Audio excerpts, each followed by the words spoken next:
LT grade में जीव विज्ञान में हमें कुल 5 टॉपिक तैयार करना है, कोई भी छोटा टॉपिक तैयार नहीं करना है। ब्लूप्रिंट के हिसाब से 5 टॉपिक जो हैं वो बहुत ही इंपॉर्टेंट हैं और इन 5 टॉपिकों को ही आपको तैयार करना है। तो पहला टॉपिक है परिवहन एवं उत्सर्जन, कि हमारे शरीर में परिवहन होता है और उत्सर्जन होता है, जिसके अंतर्गत आपको कितनी मात्र 8 चीज़ें पढ़नी है। पहली चीज़ पढ़नी है रक्त, और यहाँ पे जो मैंने क्रम बनाया है ये मोस्ट इम्पोर्टेंट, एक तरीके से जो सबसे मोस्ट इम्पोर्टेंट हैं वो क्रम से लगे हुए हैं, मतलब सबसे इंपॉर्टेंट टॉपिक, उससे कम इंपॉर्टेंट, उससे कम इंपॉर्टेंट। अगर आप इसको क्रम से पढ़ेंगे तो सबसे इंपॉर्टेंट आपका तैयार हो जाएगा। और यहाँ भी जो ये 8 है, 8 में जो पहले नंबर पे है वो सबसे इंपॉर्टेंट क्रम में है। तो परिवहन उत्सर्जन में अगर आप सबसे पहले कोई टॉपिक तैयार करेंगे तो वो करेंगे रक्त।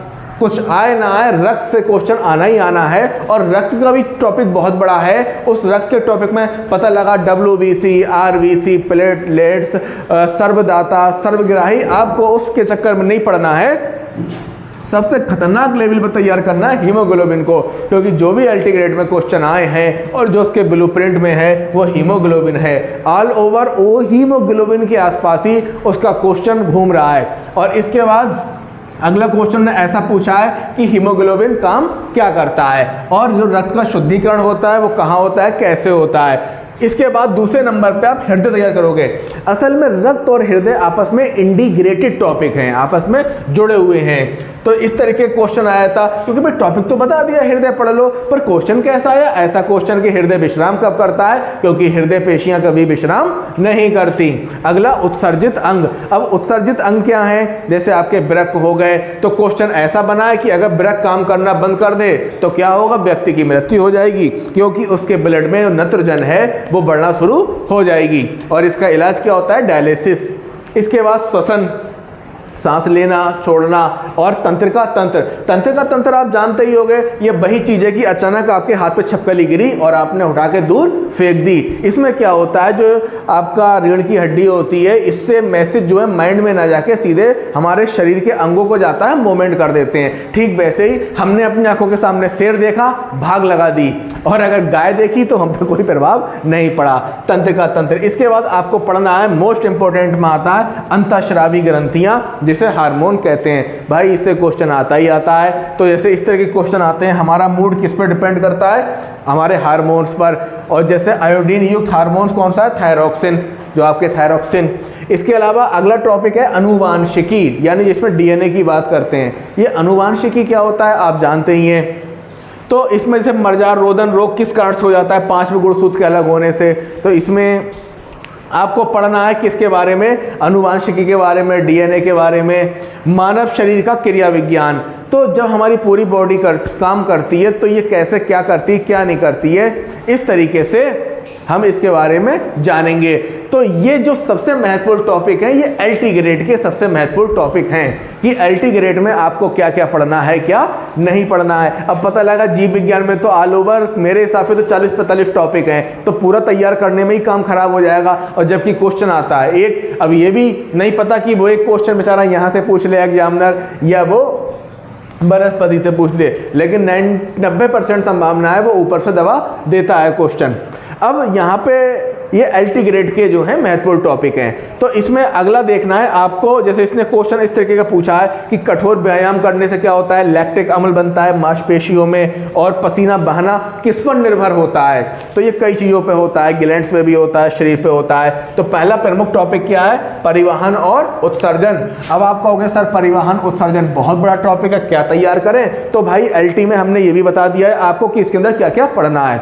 अगला टॉपिक है स्वास्थ्य और पोषण। स्वास्थ्य और पोषण, इसमें आपको क्या पढ़ना है, पाचन, पाचन तंत्र कैसे काम करता है, पित्त का क्या काम होता है। पित्त का क्वेश्चन ये आया था कि पित्त जो होता है, पित्त में जो पित्त रस बनता है वो किसका पाचन करता है, वसा का। विटामिन आने ही आने हैं, विटामिन आप बहुत अच्छे से तैयार करिए अगर एलटी ग्रेड का पेपर देने जा रहे हैं तो, और जीआईसी प्रवक्ता। तो विटामिन में विटामिन के स्रोत क्या हैं, कि विटामिन ए के स्रोत क्या हैं, बी के क्या हैं, वही वाली बातें हो गई, जल में घुलने वाले और वसा में घुलने वाले। और अगर आप इसका डीप वर्गीकरण करेंगे गहराई से तो कार्बनिक विटामिन, अकार्बनिक विटामिन होते हैं। तो आप इसके स्रोत कौन कौन से हैं विटामिन के, इनके वैज्ञानिक नाम कौन से हैं, वैज्ञानिक नाम खूब पूछ रहा है। और एस्कार्बिक अम्ल, जैसे विटामिन सी का वैज्ञानिक नाम एस्कार्बिक अम्ल है। इसके बाद रोग, देखिए अगर इस चैप्टर का अगर कोई सबसे इंपॉर्टेंट है तो विटामिन और रोग क्वेश्चन आने ही आने हैं। जो 18 का LT आया उसमें यही तो आया है कि प्रतिजैविक द्वारा किसका निदान नहीं किया जा सकता, तो खसरा का। खसरा एक ऐसी बीमारी है जिसका प्रतिजैविक के द्वारा निदान नहीं किया जा सकता। तो इसमें आप पाचन पढ़ेंगे, विटामिन पढ़ेंगे, रोग पढ़ेंगे।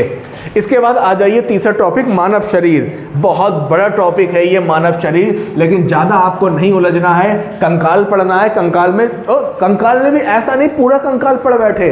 सबसे छोटी हड्डी कौन सी है, सबसे बड़ी हड्डी कौन सी है, अब कुल हड्डियाँ कितनी है। अब वो कई बार आपको फीमर याद होता है, अब उनने नाम चेंज कर दिया हिंदी में तो आप फंस जाओगे। तो ज़्यादा डीप ना जाके, और अगर आपको कोई प्रॉब्लम है तो आप मुझे कमेंट करके बताना, तो मैं आपको इस पर वीडियो बना के भी दे सकता हूं। और आपको जैसे आप कहेंगे वैसे आपकी समस्या का समाधान होएगा। तो आप बताइए, आप कमेंट करिए, मैं आपको का समाधान किया जाएगा। फिर कोशिका के बारे में, अरे ज़्यादा ना पढ़ो तो ये तो कर लो, कोशिका क्या है, इसकी खोज किसने की थी, रॉबर्ट हुक कौन है, सूक्ष्मदर्शी क्या है, तो ये इसमें कोशिका पढ़ लो। अंग, अच्छा अंग नहीं पढ़ने, जब आप ये पढ़ोगे, पाचन तंत्र पढ़ोगे, उत्सर्जित अंग पढ़ोगे, हृदय पढ़ोगे, श्वसन तंत्र पढ़ोगे, तंत्रिका तंत्र, तो ऑटोमेटिक आपके अंग अपने आप तैयार हो जाएंगे। इसके लिए कोई अलग से एफर्ट नहीं लगाना। भाई आपने ये सब पढ़ लिया, परिवहन उत्सर्जन, इसमें आधे अंग आ गए, कुछ पाचन में आ गए, तो अपने आप तैयार हो गया। इसके बाद नेत्र आप कतई मत पढ़ो, ये भौतिक विज्ञान में तैयार हो जाएगा अपने आप। भौतिक विज्ञान में नेत्र अपने आप तैयार हो जाएगा। वर्णांता मैंने बताया था ये सब। फिर दांत का कॉन्सेप्ट आ जाता है। कई बार दंत सूत्र पूछ लेता है, लेकिन इस बार इसने क्वेश्चन पूछा था दांत कुरवरित हो जाते हैं। कुरवरित का मतलब गलने लगते हैं या उनका क्षण होने लगता है फ्लोराइड के कारण। और अगला टॉपिक पता नहीं क्या बात है, LT के ब्लूप्रिंट में उसे मछलियाँ बड़ी पसंद है। एग्जामिनर को मछलियाँ बहुत पसंद है। मछलियों से लगातार, चाहे वो LT ग्रेड हो गया या GIC प्रवक्ता हो गया, उनके क्वेश्चन आने ही आने हैं। इसके क्वेश्चन ऐसे आते हैं, वास्तविक मछली है, अवास्तविक मछली है, छोटी मछली है, बड़ी मछली है, तो थोड़ा मछलियों का कॉन्सेप्ट है समझ, जैसे जेली फिश हो गई, स्टार फिश हो गई, ठीक है। इसके बाद अगला टॉपिक है वनस्पति विज्ञान। इसमें ज़्यादा नहीं जाना है, एक पादप आकार की देखना है और एक पादप कारकी। आकारकी में क्या आता है, जड़ है, तना है, पत्ती है, पुष्प है। और कारकी में क्या आता है, प्रकाश संश्लेषण है, बाष्पोत्सर्जन है, श्वसन है और पादप के हार्मोन है। देखिए ये पादप के हार्मोन है और ये क्या है, आपके मानव के हार्मोन है। तो ये इस तरीके से आपको ज़्यादा नहीं जाकर क्या करना है कि ये मोटे टॉपिक देखना है। अब इसके बाद अगर इसमें एक चीज़ और जोड़ दें, पर्यावरण विज्ञान।